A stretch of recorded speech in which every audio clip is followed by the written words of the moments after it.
So I figured I'd make a video about how to make $1 million in the carpet cleaning business. So to date, over the last 12 years, the company that my wife and I now own has generated just under $3 million. And I think it was 4 or 5 years into the business that we generated $1 million. And that wasn't in 1 year. And I know there's a lot of people that have made a lot more money than that. And there's a lot of people that have made a lot more money, or as much as that, in a lot faster time frame than 12 years. But nonetheless, I'm going to just share with you a little bit of the things I've learned. I broke it down to 10 things that I think are probably the most important, 10 things to know about how to generate $1 million in your carpet cleaning business, whether you've been doing this for a while or whether you're just starting out. I think number one of the most important things is to set the goal and commit to the process. So there's a lot of power in goal setting. And to set the goal, it is important to set a specific amount. So if it's $1 million, it's $1 million. If it's 100,000, it's 100,000. But in addition to the amount, a goal also needs to have a date, so a time frame to work towards as well. So set the goal and then commit to the process. So just like anything else, carpet cleaning, the industry and the business and building a business, of course, is a process. And so there's a lot of things that go into the process, but if you just commit to the process, that's an important part. The second thing I would say is probably one of the most important things. Number two would be willing to fail. And from every failure or mistake that you make, use it as an opportunity to learn something. So I believe that inside every mistake or failure that I've personally had, and I've had a number of them, there's a lesson for me to learn inside of that. And if you're willing to fail and you seek out the failure and you are quick to learn from it, I think that just propels your success faster than it would otherwise. Number three is to start where you're at. I know everybody enters the industry and the carpet cleaning business in a completely different place. When I first started, I was active duty Navy, and I'd been active duty for just over 8 years. And so that's where I was at. Carpet cleaning was a side gig. It wasn't my full-time gig. And I did that for 8 months before I was able to transition out of the Navy and do carpet cleaning full-time and more than replace my income that I had had with the military. But for everybody, it's different. Some people, it takes several years to get to that point, and other people are able to immediately quit their job and invest a large amount of money into the business up front, which I was not able to do. My initial investment was a lot smaller than what a lot of people's is going to be. The next thing I would say, number four, is to just don't stop or quit. And the only way to completely fail at making $1 million in the carpet cleaning business would be to stop. Because eventually, it may take you a lot longer than what you think it's going to, but as long as you commit and don't stop no matter what, you will eventually get to that point. And by the time you do, $1 million may not be that much money because of inflation, but nonetheless, again, it's a worthwhile goal to commit to. And I was taught years ago from one of my mentors, Jim Rohn, not to chase it, but not for the money. So to become a millionaire, but not for the money, but for what it will make of me to become one. So the next thing I would say is probably one of the most important things to do in this goal of making $1 million in your business is to save and invest at least 20% of what you earn.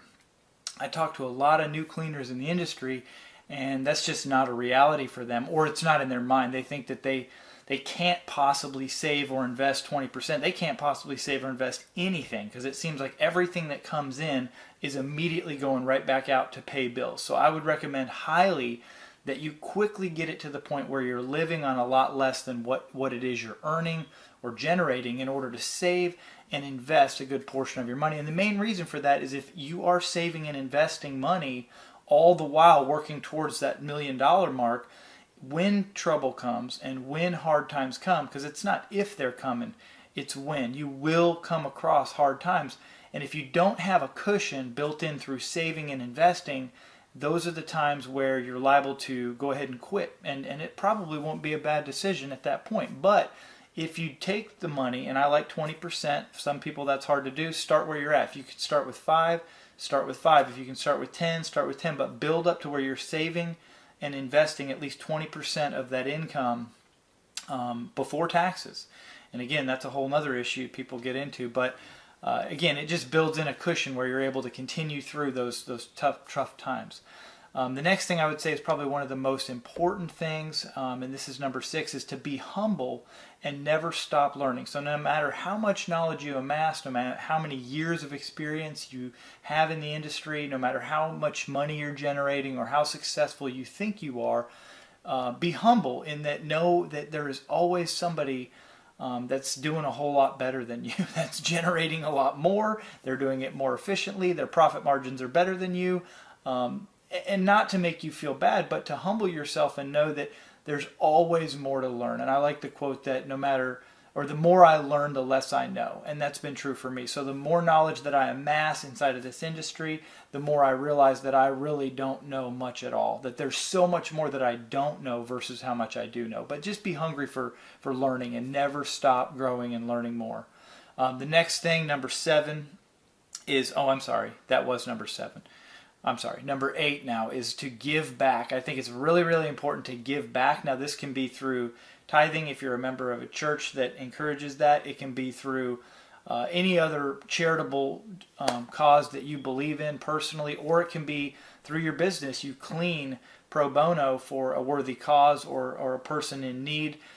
There's a gentleman in our local area that used to work with me that started his own company, and he's doing tremendously well. And that's one of the things he's doing right now is he's cleaning for free for folks that are in need. And I think that's a tremendous way not only to give back, but to propel your own success forward, because a lot of success, I believe, is in your ability to give back and to always be looking for an opportunity to pay it forward, give back, and realize that you're blessed beyond all measure. It just helps to create more abundance in your own life. So number 9 is to have fun. This is absolutely not a requirement. And again, there's a lot of people that have made a lot more money than me that have absolutely no fun in doing so.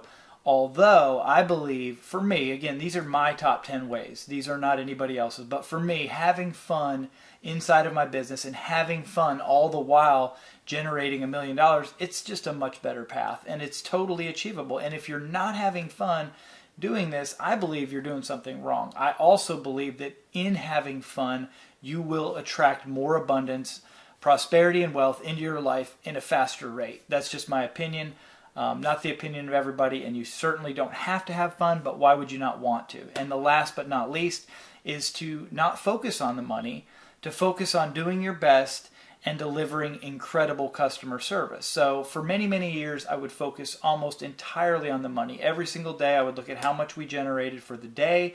I always had my monthly total leading up to my monthly goal, leading up to my annual goal. I tracked it by quarter, by week, by month, by year, and I tracked year over year. And I was very, very laser focused on the money. And unfortunately, what I realized over many years was that I couldn't possibly be that focused on the money and also as focused on delivering our best / delivering incredible customer service. So when I took my mind and focus off of the money, and I'm not saying money's not important, and I'm not saying it doesn't deserve some level of focus. I'm just saying don't get obsessed with the money portion of the business. If you're going to get obsessed about any portion of it, get obsessed about delivering incredible customer service. So I hope those things helped out. Again, top 10 ways to generate $1 million in your carpet cleaning business. Dan Udy with Carpet Cleaning Jumpstart. Thank you guys so much for watching. If you liked this video or if it helped you out in any way, please mash the thumbs up below. Leave a comment below on the next area that you would personally like me to address in terms of helping you launch or propel or jumpstart your personal carpet cleaning business. And also, if you found this interesting and like this kind of content, please don't forget to subscribe to the channel, ring the notification bell so that you do personally get notified every time we publish new content. Have a great day.